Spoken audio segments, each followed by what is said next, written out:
We were kind of inventing ourselves, figuring out what we really are, figuring out our place.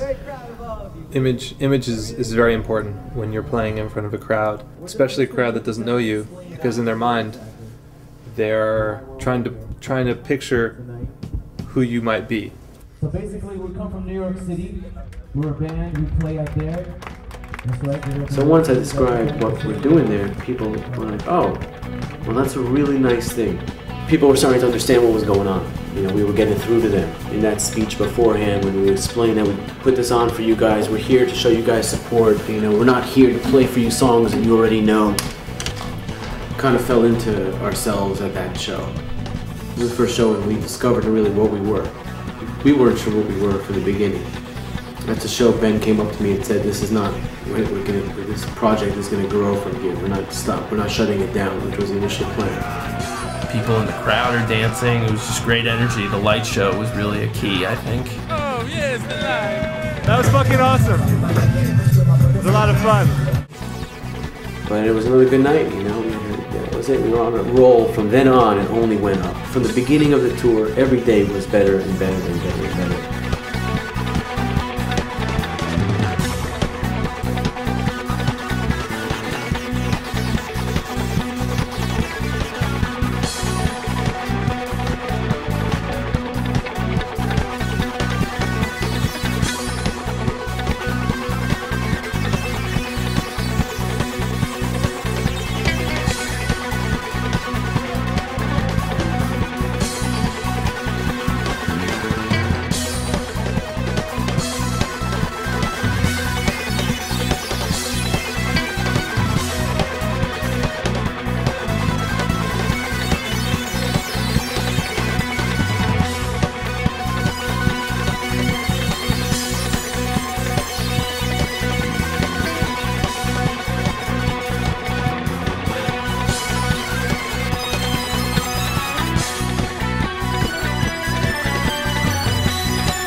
Awesome. Thank you so much. Hang around. We got a hip-hop party for you guys. Come and meet us. You know, people basically flocked to the band afterward asking questions. You know, why are you here? What's your name? Where are you from? Some background. They didn't want to just have this show come in. They wanted to get personal with us. We were being treated like we were famous people. People were asking me to sign autographs. I have all these Hebrew-speaking children and I don't know what to do. You know, people taking pictures with us. It really, the whole time, just felt like a fantasy thing. It was almost like a dream. Everybody fit the part really well, you know, and everybody felt like we were rock stars because that's how we were treated. We knew we weren't, I mean, obviously from the beginning, John and Ben knew where they were at. I didn't really know until we got there, but I was involved in it and I believed everything that they had said, so I figured I'm in it, so I'm sure the people who aren't in it must totally believe that we're way bigger than we are. That's humble kings. You act a certain way, a certain type of respect for other people, and they're going to show you the exact same level of respect back. So that's really what it was. You know, we basically created the scene wherever it was us. And people had to stop and look because not only are we Americans, it just, everyone pokes out, you know, they look like American rock stars. And we've got cameras on us. I mean, it just constantly turned heads, and it was exactly how John explained it to me. The way I felt coming to Israel was almost the fruits of my labor. So I was enjoying it. I wasn't giddy, I wasn't excited or anything. This is what I was expecting, because this is how I had arranged it from America. And it all came together quite well. as you're telling yourself that that's how big you are and that's how big we can be, and next thing you know, you're just believing it, and then yeah, we are huge, you know, and it works. So that we are very happy that you are here. We hope you will enjoy it, and we will enjoy also. Thank you. That's really beautiful, actually. Look at those. I like people like John, and people like John do successful things, I think, in the music industry. They really are the rock stars. They're the people that are letting us stay alive. And so we were going, really, I was going there to let them feel like they're the rock stars. And in order to make them feel that, we had to do our job. There couldn't have been a future unless it was successful. Like, so depressed that, like, A, it's over, and B, depressed that it's, you know, that we don't have 10 more shows.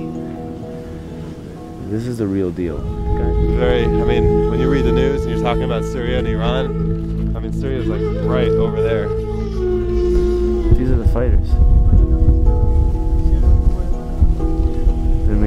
And I feel really privileged to be able to be helping them in the kind of way that I can, because these guys are the ones that'll be running out to the field and you know, risking their lives.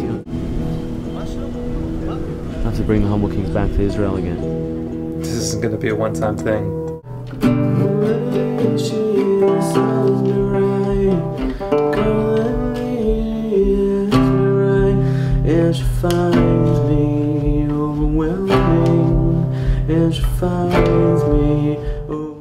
John said, "Okay, well, the only way for us to do this to start up a nonprofit." November 19, 2007. It's official. The government's involved, and they know about every single financial transaction. The ISO, I think, serves more as an explanation for what we do. It's not just, you know, Humble Kings versus the ISO, or the Humble Kings as a band for the ISO. The Humble Kings is the ISO, and vice versa, and that's just how it should work, I think. Well, my one dream came true, and now I've got another dream. That's the curse.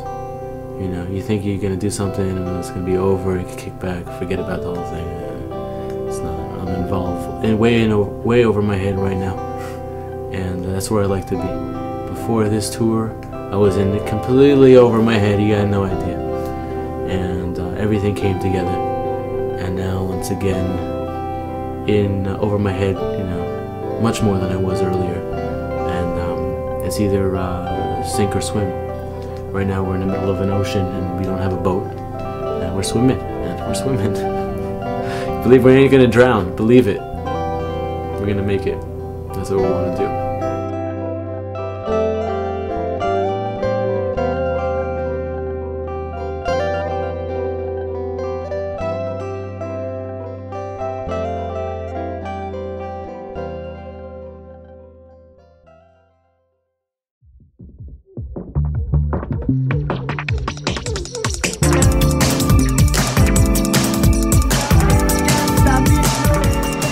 At first glance, you probably wouldn't guess that this East Village resident has a fan base in Israel. He's a young college student with a talent and a passion that carried him across the world. Friedman plays bass for one of Israel's most well-known rock bands called the Humble Kings.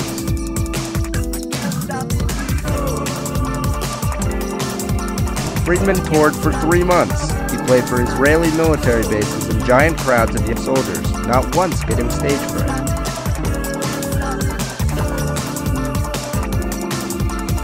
I never get nervous. I get so excited I could like do backflips out onto the stage.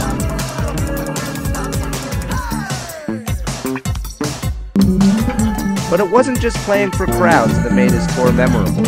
It was the few unforgettable faces, like the soldier who gave Friedman this keychain that had more meaning than he first thought.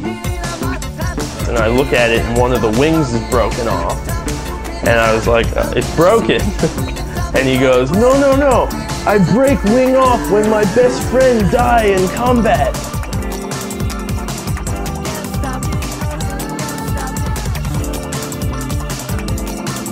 So what does Freeman have to say about his success? So if you kind of think big, you end up doing big, and that's the whole point. With NYU News, I'm Marshall Bell.